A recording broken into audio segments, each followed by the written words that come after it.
20 Malegaon city में महेश नगर area में प्राध्यापक रिजवान खान इनके ऊपर जो जानलेवा हमला हुआ था, उसमें पुलिस ने पहले 36 घंटे में 2 आरोपी को अटक कर ली थी, जिनसे वेपन भी बरामद किया था। उसके बाद पुलिस ने शहर में कोमिंग ऑपरेशन लिया, जिसके बीच 2 और अक्यूज्ड जिनके पास से वेपन बरामद किया गया, उसके लिए 2 अलग ऑफेंसेस रमजानपुरा और आयशा नगर पुलिस स्टेशन में दर्ज किए गए हैं।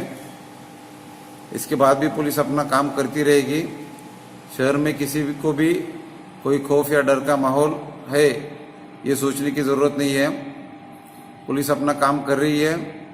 लोगों से भी मैं अपील करूंगा, उनके पास अगर कोई खुफिया जानकारी है, वेपन रिलेटेड हो या कोई भी अदर इलीगल एक्टिविटीज़ के रिलेटेड हो, तो वो बेझिझक पुलिस के साथ वो इन्फॉर्मेशन शेयर कर सकते हैं। पुलिस तुरंत उसके ऊपर एक्शन लेगी और शहर में कोई भी इलीगल चीज़ किसी भी तरीके से चलने नहीं दी जाएगी। इसमें जो 2 आरोपी आर्म्स एक्ट के नीचे हमने गुना दाखिल किया है, उसमें 2 आरोपी जो निष्पन्न हुए, उनका नाम अशफाक शाह, मुख्तार शाह और हारून खान, अयूब खान, ये 2 आरोपी है। प्राध्यापक रिजवान खान, इनके घर पे जो अटैक हुआ, उसमें चौथा आरोपी शेख खलील शेख शफी, इनको कल अरेस्ट की गई है।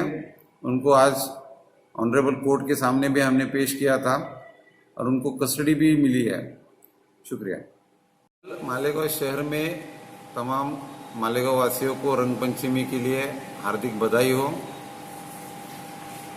अभी जो पूरे जग भर में कोरोना वायरस की चर्चा चल रही है, उसके लिए पुलिस डिपार्टमेंट की ओर से हम लोग अपील करते हैं कि जहाँ पे भीड़ है वहाँ पे लोग जाना अवॉइड करें और कोरोना के लिए जो भी एहतियात, जो भी खबरदारी ले सकते हैं वो खबरदारी ले, जिसके कारण इस बीमारी का फैलाव नहीं होगा और लोग सेफ रहेंगे।